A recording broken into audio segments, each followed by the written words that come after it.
Hello दोस्तों, मैं सुभेंद्र कुमार पटेल आप सभी का आपके अपने यूट्यूब चैनल एसकेपी क्लासेस में स्वागत करता हूं। हमारी प्रकाश की श्रृंखला चल रही है, उसमें आज हम हमारे नए टॉपिक की शुरुआत करेंगे जो है अपवर्तनांक। अपवर्तनांक या इसे अपन कहते हैं रिफ्रैक्टिव इंडेक्स। सुना होगा ये टर्म, यदि आप कभी भी मॉक टेस्ट लगाते हो, लाइट से रिलेटेड क्वेश्चन आंसर करते हो तो ये टर्म आपको सुनने को मिला होगा, बहुत कोई नया नहीं है। अपवर्तनांक का मतलब समझो। यदि अपन रिफ्रैक्टिव इंडेक्स या अपवर्तनांक की बात करते हैं तो प्रकाश की निर्वात में चाल, प्रकाश की निर्वात में चाल बटे प्रकाश की माध्यम में चाल, माध्यम में चाल मतलब क्या हो जाएगा?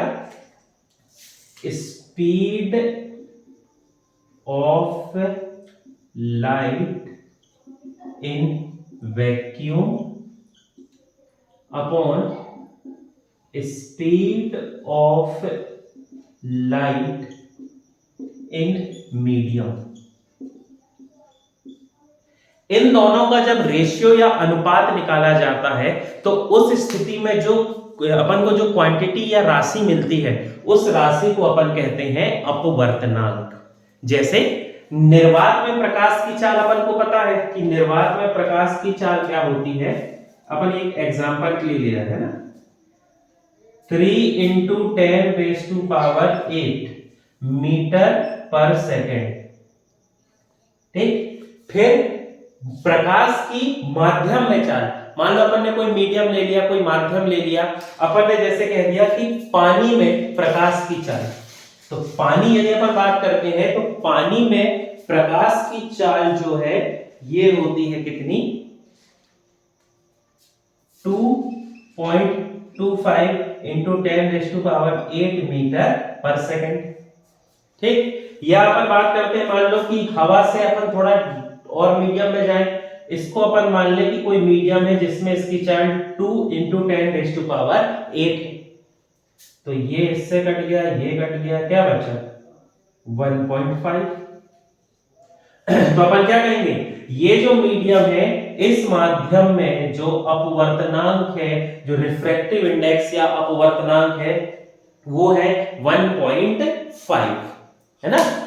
जैसे निर्वात में हो गई प्रकाश की चाल 3 × 10⁸ और 2 × 10⁸ ये होती है कहां पर? कांच में, ग्लास या कांच में। जब इनको अपन ने इनका रेशियो निकाला तो निकल के आया 1.5। ये जो 1.5 रिफ्रैक्टिव इंडेक्स या अपवर्तनांक है, ये किसके लिए कहलाएगा?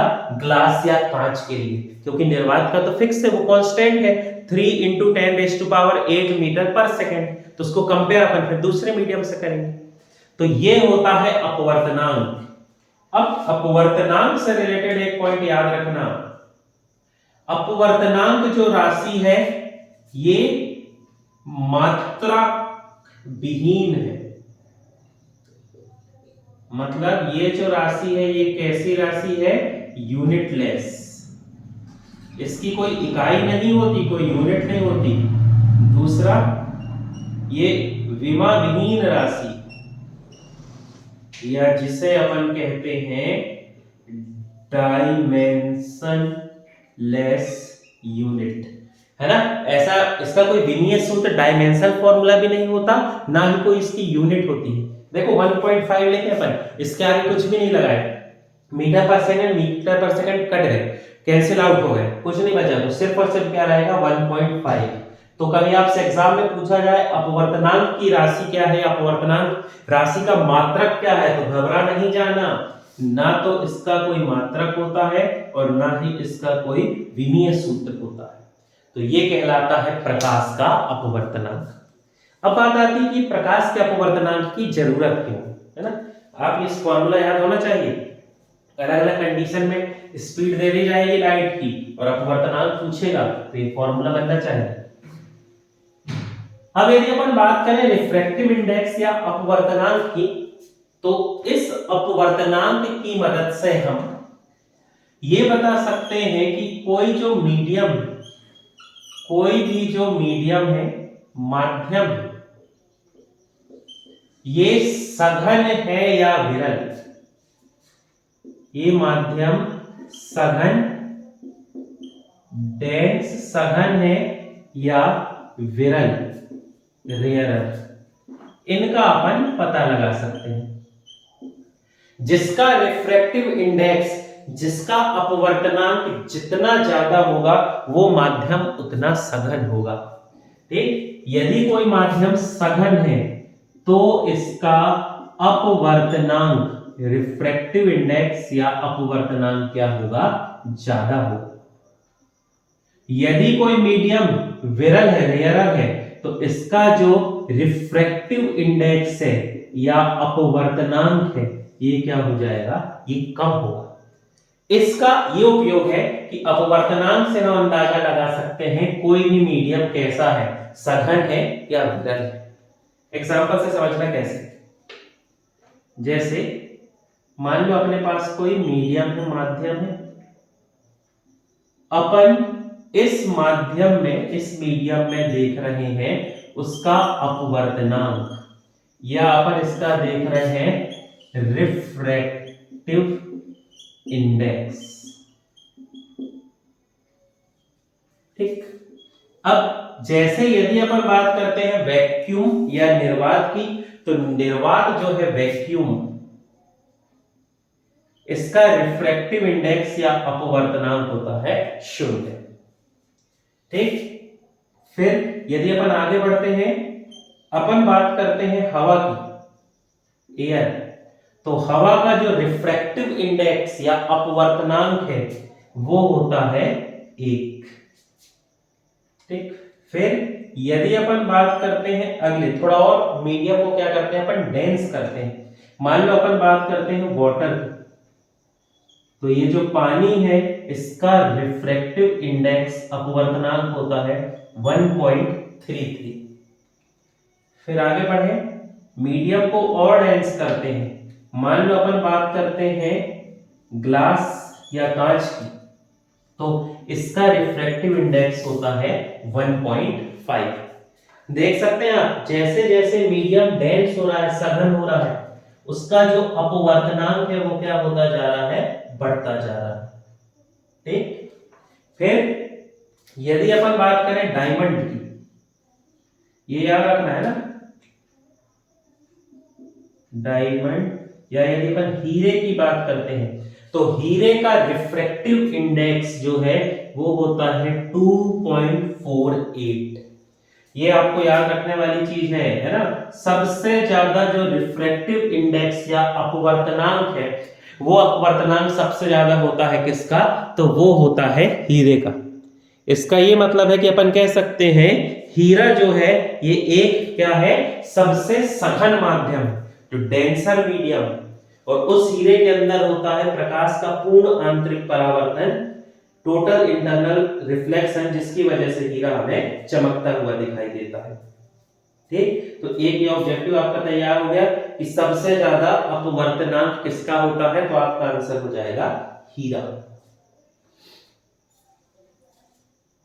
ठीक, उम्मीद करता हूं मैं दिक्कत नहीं होगी। अब देखो ये अपन को क्यों जरूरी, इसका अपन को क्यों उपयोग करना है। ठीक, इससे न्यूमेरिकल्स आते हैं, क्वेश्चन आते हैं, इसलिए ये जो टेबल है ये आपको याद होना चाहिए, है ना। जैसे आपसे क्वेश्चन पूछ लेगा हीरे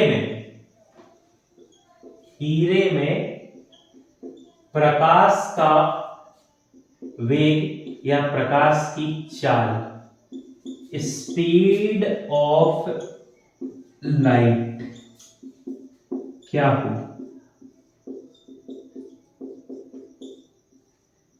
ठीक, सिर्फ इतना लिखा रहेगा कि हीरे में प्रकाश की चाल क्या होगी, और ऑप्शन जो है वो आपको दे दिए जाएंगे। अब इसमें घबरा जाओगे कि यार कैसा निकाले चाल, क्या करना है, तो बिल्कुल नहीं घबराना। समझो फॉर्मूला क्या कहता है, रिफ्रैक्टिव इंडेक्स अपवर्तनांक बराबर निर्वात या वैक्यूम में प्रकाश का वेग या लाइट की स्पीड अपॉन मीडियम या माध्यम, यहां पर मीडियम क्या है, डायमंड, तो डायमंड में लाइट की स्पीड, ये आपको निकालना है। तो सीधी सी बात है, आपको ये याद होगा हीरे का रिफ्रैक्टिव इंडेक्स या अपवर्तनांक कितना होता है, 2.48 इज इक्वल टू निर्वात में प्रकाश की चाल अपन को पता है 3 × 10⁸ मीटर पर सेकेंड अपॉन, ये आपसे पूछा गया है, आपको क्या बताना है, डायमंड में स्पीड ऑफ लाइट, ये आपका क्वेश्चन है। तो अब आप इसको सॉल्व कर सकते हैं।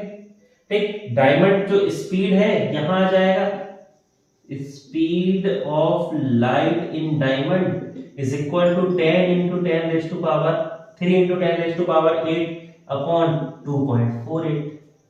अब यदि आप इसको फॉर्मूला को सॉल्व कर देते हैं तो यहां पर आपको हीरे में प्रकाश का जो वेग है या हीरे में जो प्रकाश की चाल है वो आपको प्राप्त हो जाएगी। ठीक, तो इस तरीके से ये जो रिफ्रैक्टिव इंडेक्स वाली टेबल है ये आपको काम आएगी जब ऐसे कोई क्वेश्चन आएंगे, है ना, जैसे कांच में प्रकाश की चाल, या मान लो कभी कह देगा कि एक कांच है जिसका रिफ्रैक्टिव इंडेक्स या अपवर्तनांक इतना इतना है, बताइए उस कांच में प्रकाश की चाल क्या होगी। तो अपन को ऊपर क्या लिखना है, वैक्यूम या निर्वात में प्रकाश की चाल, और अपन जानते हैं निर्वात में प्रकाश की चाल कितनी होती, 3 × 10⁸, 3 × 10⁸। तो और जो रहेगा अपवर्तनांक यहाँ लिखना और ऐसा सॉल्व करना, तो वहां पर आपको क्या मिल जाएगी, स्पीड ऑफ लाइट। ठीक, तो ये महत्व है अपवर्तनांक या रिफ्रैक्टिव इंडेक्स का। जब अपन प्रकाश का वर्ण विक्षेपण कल पढ़े थे, डिस्पर्सन ऑफ लाइट, उसमें भी अपन ने जिक्र किया था कि बैंगनी रंग का अपवर्तनांक कैसा होता है, लाल रंग का अपवर्तनांक कैसा होता है। तो समझ जाना, जो माध्यम जितना सघन है, जितना डेंस है, उसका रिफ्रैक्टिव इंडेक्स उतना ज्यादा होगा, जितना विरल है उसका रिफ्रैक्टिव इंडेक्स उतना कम होगा। ठीक, तो ये एक फिनोमिना था जो रिलेटेड था किससे, लाइट या प्रकाश से। ठीक, और इसी प्रकार और भी अलग अलग फिनोमिना हैं, अलग अलग घटनाएं हैं जो प्रकाश से संबंधित होती हैं। इसी प्रकार आप यदि और भी हमारी टॉपिक्स या कोई जानकारी देखना चाहते हैं तो आप प्लेलिस्ट देख सकते हैं, प्रीवियस वीडियो, उसमें हमने प्रकाश से संबंधित बहुत कुछ आपको बताया। हमारे चैनल से संबंधित जानकारी के लिए हमारे चैनल से जुड़े रहें। बहुत बहुत धन्यवाद।